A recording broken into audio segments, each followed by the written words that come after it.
What do you think destroyed this turbo? Got a K04 in here today. We're gonna strip all the accessory bits off, get this thing apart, and I'm gonna show you exactly what went wrong with these. And it's the most common thing in a K04, so stay tuned.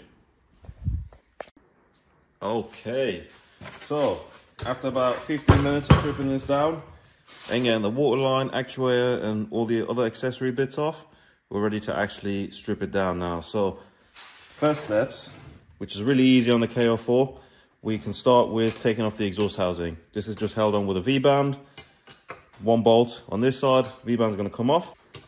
The nice thing about these is that they don't really seize. Being stainless on stainless, okay, it is hand tight.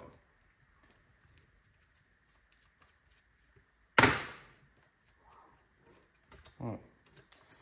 Open this V-band clamp. Gonna need a little persuasion. There we go. V-band clamps out the way.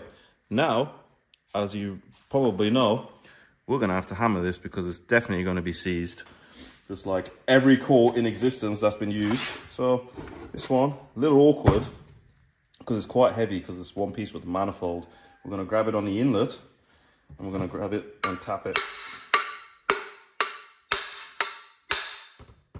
Give it a couple taps. The problem with these is as well, they are pinned in place. So they have a pin, a locating pin, which means that it has to come off evenly. It is so close.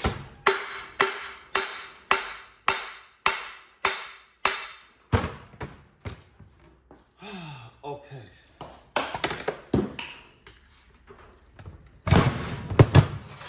There we go.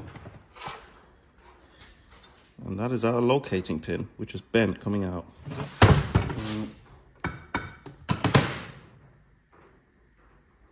There we go. That's the locating pin removed. I wonder if the camera's going to focus. Place that there. Got a turbine housing. Doesn't look to be excessively damaged on the inside. Maybe a little catching.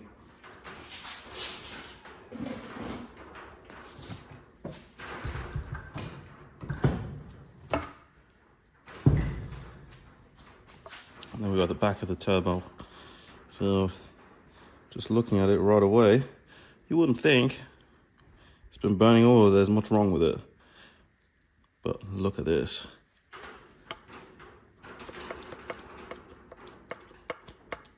That is some actual shaft play, that is real bad. So we're gonna have to get the compressor housing off. That is just 4 bolts, 4 10mm on the back there. I'll crack them loose and not drop the spanner.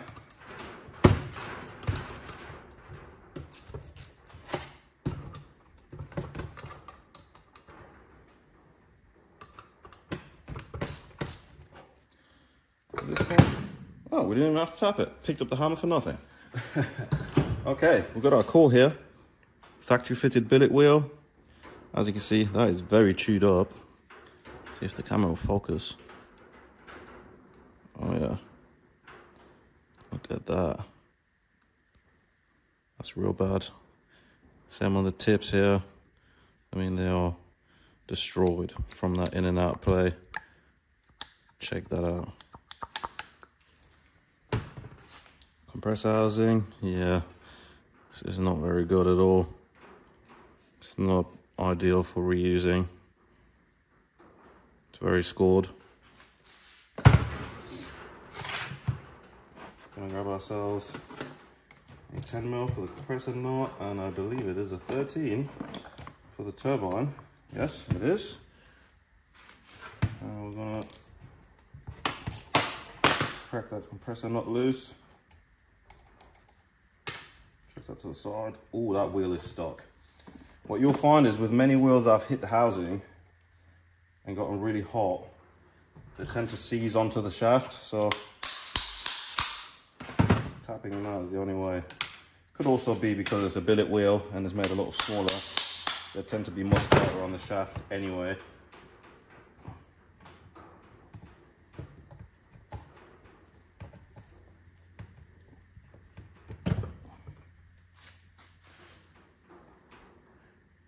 going to show you guys something. This is a giveaway for why this failed. But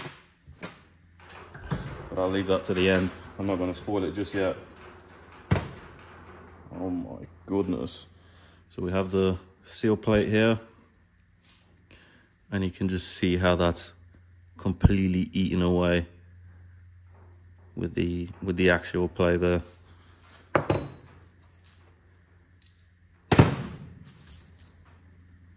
Remove the shaft. I mean, look at that piston ring seal. I'm trying to get it to focus. But look at that, it's not even on straight. It's moved on the shaft, probably because of me removing it. Oh no, it is literally paper thin. See them bits? See that?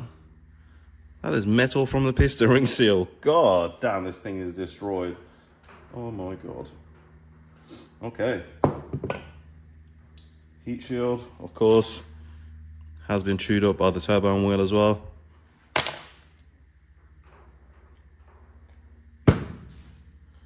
This is our front seal and collar. Doesn't even have a piston ring seal anymore.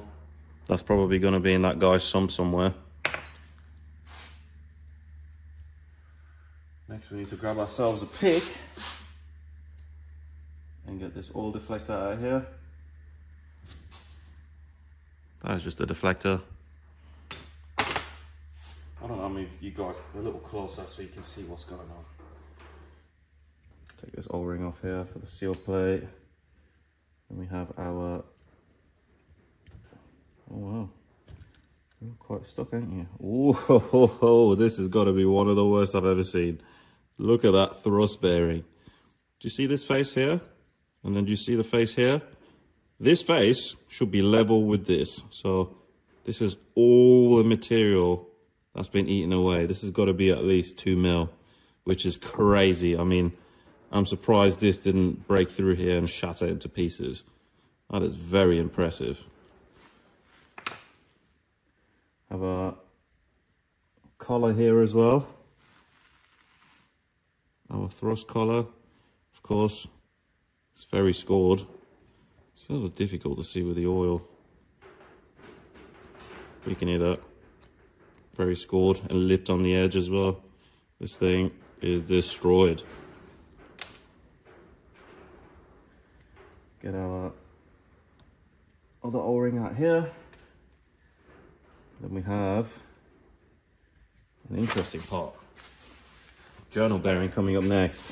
So, bit of clamp here. Little circlip thing.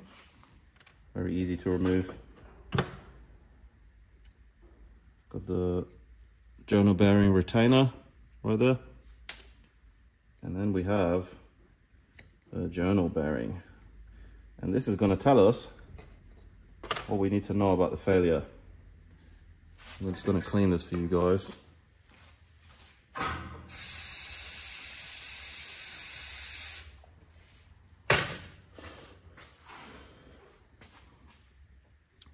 There's the journal bearing.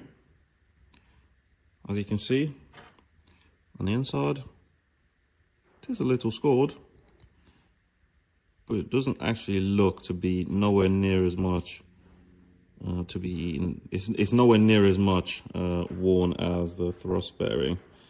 We can see some foreign object damage in here, where some material has gone through. Wouldn't surprise me if that's from the thrust bearing, as this is only the front journal that's worn here. This is the rear journal. This is the front, so you can see bits from that thrust bearing likely made their way into here. Turbine end seal, yeah, completely gone. This bearing housing is total scrap. Take this gasket off here. Yeah, this thing is toast. So this one's ready to go to the bin. And now comes our conclusion. Remember how I said this gives it away? Anytime you see marks like this on the back of a compressor wheel, it's usually due to overspeeding. So this turbo has been spun over the efficiency RPM that it's supposed to run at, and the compressor wheel will just like, nope. Thrust bearing was like nope, because this wheel will have tried to pull itself forward as it's trying to suck in air. So as the wheel is spinning, it's trying to draw in air, because it's actually spinning so fast, it's trying to pull itself forward. What you have to imagine is, we're going to get our turbine shaft here, we're going to get our thrust collar here, we're going to get our thrust bearing here, which the collar fits perfectly into now because it's so worn, and we're going to get our compressor wheel. I know we're missing a few parts, but this is just to illustrate the point. So as this assembly is spinning, we're going to have air coming into here, which is spinning this wheel like this, and it's going to be causing this side to draw in air.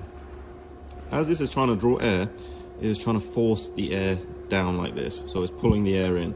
But at the same time, because this is spinning so quickly and it's trying to pull the air so quickly, there's a force, an upward force generated, which pulls this wheel forward.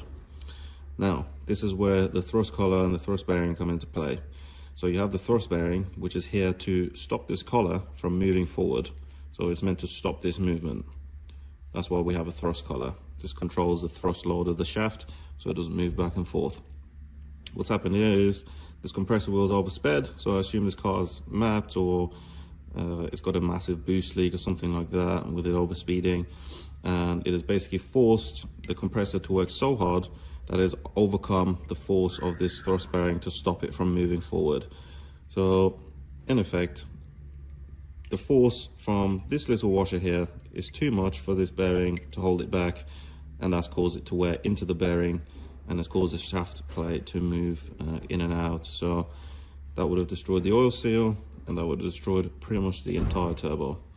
So the key with the K04s is you want to upgrade this thrust bearing really, and this collar, and that will make them reliable. So here's our conclusion. Typical thrust bearing failure on a K04.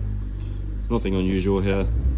We're going to get this fixed up nicely with a upgraded thrust bearing, upgraded washer, new billet wheel, and possibly a high flow turbo on wheel as well. So we'll do that, and it should be nice and fresh, ready to go again. Thank you for watching. Hope you learned something about the K04 and that it sucks, and it definitely needs a thrust bearing upgrade. So if you got a K04, make sure you upgrade that thrust bearing, because whether you like it or not, if you map your car or you want any more power out of it, that thrust bearing is going to fail. So I recommend you upgrade that as soon as possible before you have a failure that looks like this.